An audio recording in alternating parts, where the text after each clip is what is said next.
Capítulo 46. Sacrifício de mulher.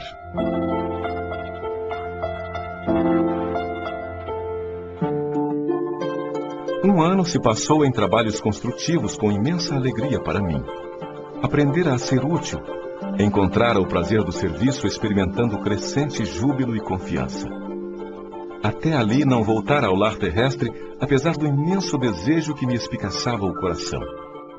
Às vezes intentava pedir concessões nesse particular, mas alguma coisa me tolhia. Não recebera auxílio adequado? Não contava ali com o carinho e apreço de todos os companheiros? Reconhecia, portanto, que se houvesse proveito, de há muito teria sido encaminhado ao velho ambiente doméstico. Cumpria, pois, aguardar a palavra de ordem. Além disso, não obstante desdobrar atividades na regeneração, o ministro Clarencio continuava a responsabilizar-se pela minha permanência na colônia. A senhora Laura e o próprio Tobias não se cansavam de me lembrar esse fato. Por diversas vezes tinha defrontado o generoso ministro do auxílio, e no entanto mantinha-se ele sempre silencioso sobre o assunto. Aliás, Clarencio nunca modificava a atitude reservada no desempenho das obrigações concernentes à sua autoridade. Apenas pelo Natal, quando me encontrara nos festejos da elevação, tocara levemente no assunto, adivinhando-me as saudades da esposa e dos filhinhos. Comentara as alegrias da noite e asseverara não andar longe o dia em que me acompanharia ao ninho familiar. Agradeci comovidamente, esperando cheio de bom ânimo. Entretanto, atingíramos setembro de 1940 sem que visse a realização de meus desejos. Confortava-me, porém, a certeza de haver preenchido todo o meu tempo nas câmaras de retificação com serviço útil. Não descansara. Nossas tarefas prosseguiam sempre sem solução de continuidade. Habituara-me a cuidar dos enfermos, a interpretar-lhes os pensamentos. Não perdia de vista a pobre Elisa, encaminhando-a de maneira indireta a melhores tentames. À medida, porém, que se consolidava meu equilíbrio emocional, intensificava-se-me a ansiedade de rever os meus. A saudade doía fundo. Em compensação, de longe em longe, era visitado por minha mãe, que nunca me abandonou à própria sorte, embora permanecesse em círculos mais altos. A última vez que nos avistáramos, ela me disse que tencionava cientificar-me de projetos novos. Aquela atitude maternal de suave conformação nos sofrimentos morais que lhe feriam a alma sensível, comovera-me profundamente. Que novas resoluções teria tomado? Intrigado, esperei-lhe a visita, ansioso de conhecer-lhe os planos. Com efeito, nos primeiros dias de setembro de 1940, minha mãe veio às câmaras e, depois das saudações carinhosas, comunicou-me o propósito de voltar à terra. Em tom afetuoso, explicou o projeto. Mas, surpreendido e discordando de semelhante decisão, protestei. Não concordo. Voltar a senhora à carne? Por quê? Internar-se de novo no caminho escuro sem necessidade imediata? Mostrando nobre expressão de serenidade, minha mãe ponderou. Não consideras a angustiosa condição de teu pai, meu filho? Há muitos anos trabalho para reerguê-lo e meus esforços têm sido improfícuos. Laerte é hoje um séptico de coração envenenado. Não poderia persistir em semelhante posição sob pena de mergulhar em abismos mais fundos. Que fazer, André? Terias coragem de revê-lo em tal situação, esquivando-te ao socorro justo? Não, respondi impressionado. Trabalharia por auxiliá-lo, mas a senhora poderá ajudá-lo mesmo daqui. Não duvido.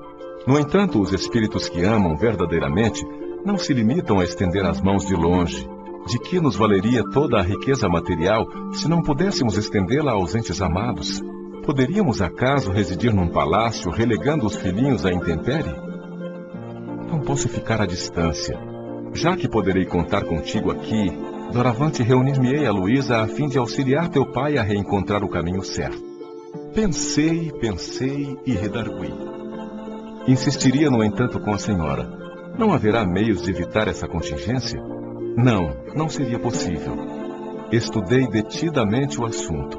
Meus superiores hierárquicos foram acordes no conselho. Não posso trazer o inferior para o superior, mas posso fazer o contrário. Que me resta senão isso? Não devo hesitar um minuto. Tenho em ti o amparo do futuro. Não te percas, pois, meu filho, e auxilia tua mãe quando puderes transitar entre as esferas que nos separam da crosta.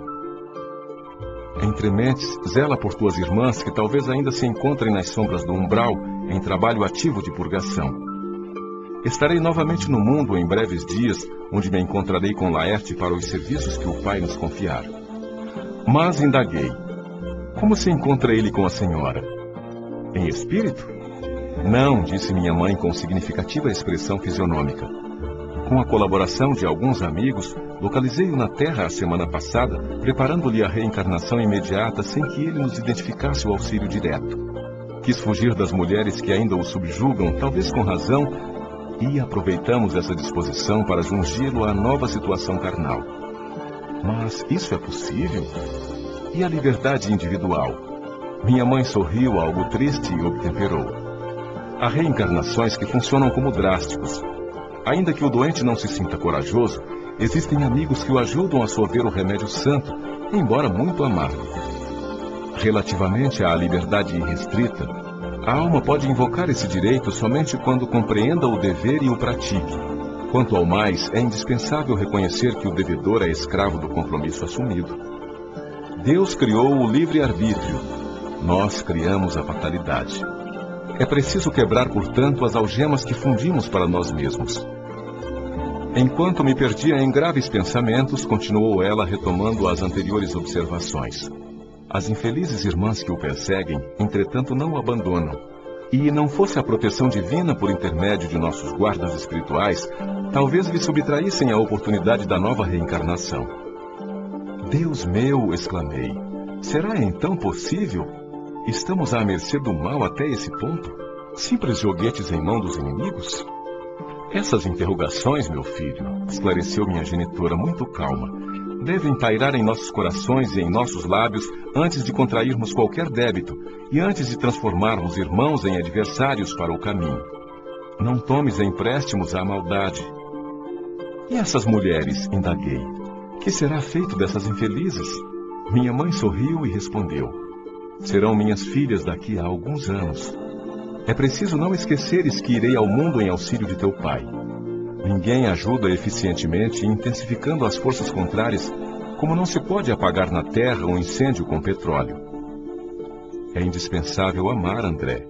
Os que descreem perdem o rumo verdadeiro, peregrinando pelo deserto.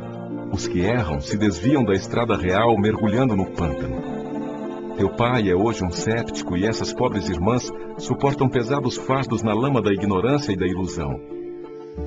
Em futuro não distante, colocarei todos eles em meu regaço materno, realizando minha nova experiência. E olhos brilhantes e úmidos como se estivesse a contemplar horizontes do porvir, rematou.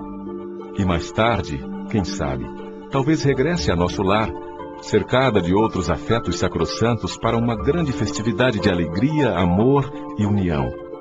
Identificando-lhe o espírito de renúncia, ajoelhei-me e beijei-lhe as mãos. Desde aquela hora, minha mãe não era apenas minha mãe. Era muito mais que isso.